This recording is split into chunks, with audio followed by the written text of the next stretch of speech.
Hello again, this is John Alexis Guerra Gomez and Northeastern University Online Web Development.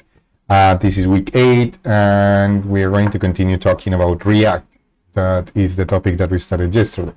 In case you don't recognize me, my sister styled my hair. She's just visiting today. So just to let you know, let me know what you guys think. Should I keep this style or not? Anyhow, so basically in the previous video, I was showing you that you can create a way of running Babel for compiling or transpiling your GSX code, something like this that includes and combines JavaScript and HTML in the same HTML format into just pure JavaScript code, as this one in here, which is the converted file made by Babel, that it's a transpiler that actually converts everything into something that is pure JavaScript. However, that if you guys are building something completely from scratch, this is a way to go. But normally, and if you even go and see here on the quick start for React, basically we are using version 19.2, as you can see in here, which was very recently released. I guess here in the installation, they recommend you that you can try React directly into a bunch of code editors, including Code Sandbox, StackBlitz, and CodePen, as I told you.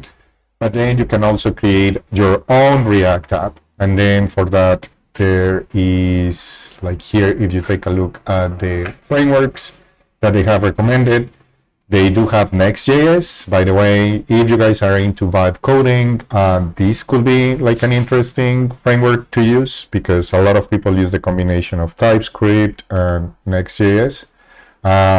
So like LLM tools are very knowledgeable about, at least they have a lot of training data. Let's put it that way because they don't really know much. This is a surprise for me, but it seems like React Router is creating their own framework. I also took a look, but they're using TypeScript, so probably not using that one. I'm also not using Next.js because we want to continue using the architecture that I was telling you last time. So we are going to continue using Node and Express, which is a very minimalistic. Many people don't use this because it might be too minimalistic, but for you it can be very useful because you should be able to understand all of the moving parts. And then you have these other ones in here, like Expo. I actually didn't even know about that one, but it seems that it's very good for React Native. That is the one that you can use for mobile development, or you can start from scratch. And then here is actually what we are going to be doing, and we are going to be using Vite. I like pronouncing it Vite. It sounds more like that in Spanish. And then here are the options that you can use. Like this is the one that we should be using. So what we are going to do here is that we are going to create. Let's actually go and create like right away our.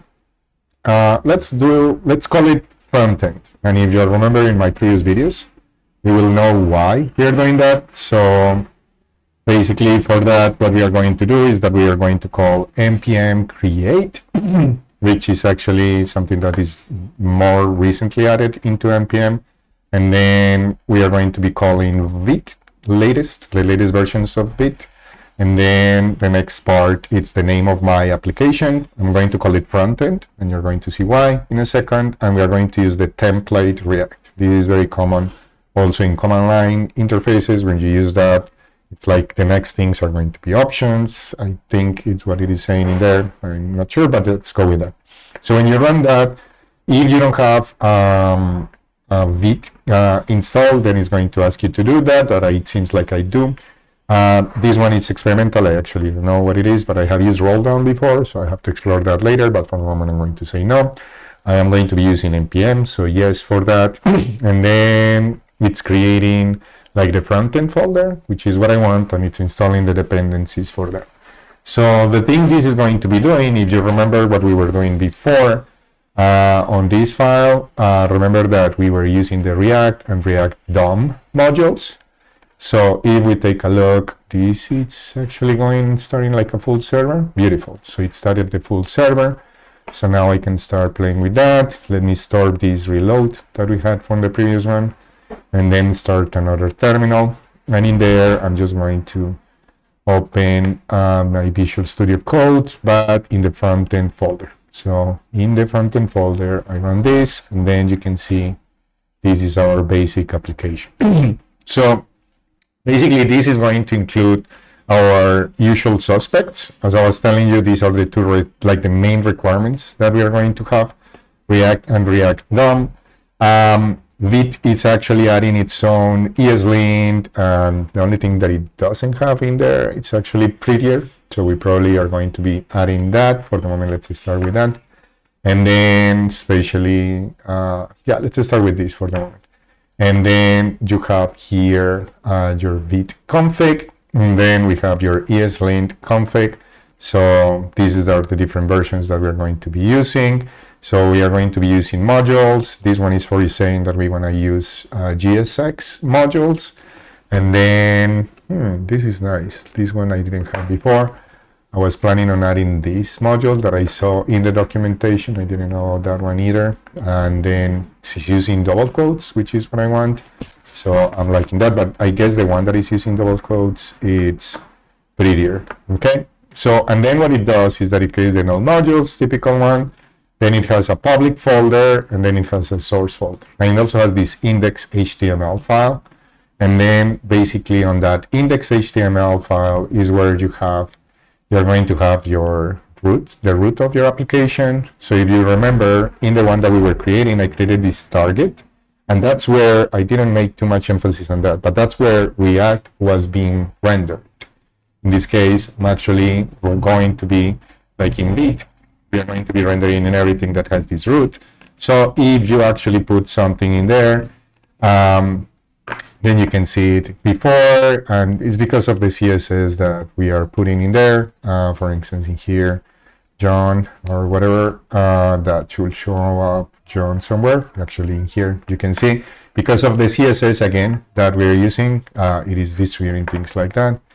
If we, for instance, get rid of all of these CSS, then you can see that it's just putting this one in here, and the code in here, it's actually working, okay? So what else should I tell you from this one? Okay, so the core of this, I'm actually going to delete this file to create like a very minimalistic one. I'm also going to delete the CSS for this one. And then what do we have here? Oh, the assets. That's interesting. Actually, let me keep it in there. But I'm not loading it in here. Yes, so actually let me get rid of this one. But I'm going to keep the folder just in case. And then I want you to take a look at the format of this file. So you see, we basically are going to have, and then you see we have an error because this one is trying to load like an app.js. So let's go and comment this one out, and then I'm going to create like a function with my most basic possible module, which could be, but of course we don't want to say hello world, we want to say hola mundo. Of course you all want to speak Spanish, and then you can see this is the before and the after that we had in here. Actually, let's put this into before, and then I'm going to put an after in here, and then now you can see that that's how it's being rendered. So actually this is the part where everything is being rendered. I'm loading this as a module. So I want to emphasize, basically React, it's not like its own language or its own, like a completely different mindset. It's just the same things we have been doing. It's just that it has like an extra step that is transpiling things into something that can be understood by the browser. At the end of the day, everything ends up being just regular JavaScript. So as you see here, this one in here is containing that thing, and then refresh only works when a file has exports. Move your export into a separate file. Oh, that's an interesting one, but that's just a warning in here. So basically this is saying that we should put this into a separate file. But again, this is the most basic component that you can create in React, and then that is being rendered in here. So let's go and actually understand what the code that this thing is running. So what we are doing is like this part in here. We can call that, I like what Copilot is suggesting in there. So I can call a container, okay? And then inside that, I can just go and say, I want to create the root, which is basically what we were doing before. Sorry, if you remember in our file in here in the greeter, we were doing all of that. So we are doing this too. So basically, this is just regular DOM API, like regular JavaScript.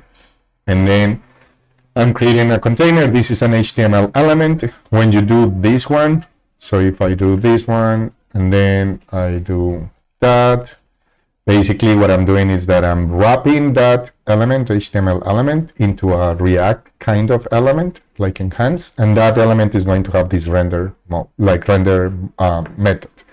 And the render method accepts a React module. Notice that this part is JavaScript code. JSX code. Remember, this is HTML code inside JavaScript. So you always have to keep that in mind. It is very important that you know, and then as you can see, we have a person in the window just to keep you entertained, you know, like the production we have in here for you. Probably somebody checking the emergency exit, I hope. In any case, as I was telling you, this is JSX code. So it's actually like HTML inside JavaScript. So like one of the most important things you have to remember when you're doing React development is to try to remember, am I on JavaScript or am I in JSX code? Okay, and then the only thing I'm saying in there is just render this component that I created in here. And when we are using React with hooks, which is what we are doing right now, in the past, the way this will be created was something like this. There we go. Extends React.component. This is how it used to be done. Thank you, Copilot, like 10 years ago. And then you do something like this. Okay. So this is going to be like React alt. And then I didn't even, so I will have to import that in here. And then if I import that in there, basically this is how React started creating components. It was like more engineerly in the sense that it's using more like objects and things like that. But React developers just say like, that's too much code, including myself. I hated that. So I could go and do that. And then if I just put in here, Hola Mundo from 2000, and I think this is 15, maybe, like from 10 years ago. And then you will render something like that. Make sense? So that's how it used to be done. Now we do it with hooks, which is with just a function. So right now it's just a function, and whatever the function returns is what the component is going to be displaying. Okay? So that is for that. The next thing is that every time you're creating your components, you will want to create them into, let's go and put this one in here. And then actually, it's usually like a good idea to create like a components folder, and then inside that, like you could create like, for instance, like pages or something like that. And then inside that pages, I'm going to say, I don't know, like my index page.gsx, if you want to call it like that. And then basically you create like my index page. It's going to have, I like what it is saying in there, like just starting code that says that. And then since this is modules, I can go and say this is going to be the default that I'm going to import in there. And then I'm going to import from index page from, and then this is going to be components page index page. And then this is the one that I'm going to be rendering here. So I want you to take a look that the component name that I'm importing in there is the one that you put in brackets. Remember, this is kind of like faking a new HTML that we didn't have before. And that's the one we're rendering. And now you can see that this thing is rendering in here. What else should I tell you about this one? I think that should be fine for this one. So let me stop this video in here. And as usual, let us know like on the comments or in Slack if you have any questions. Okay, thank you.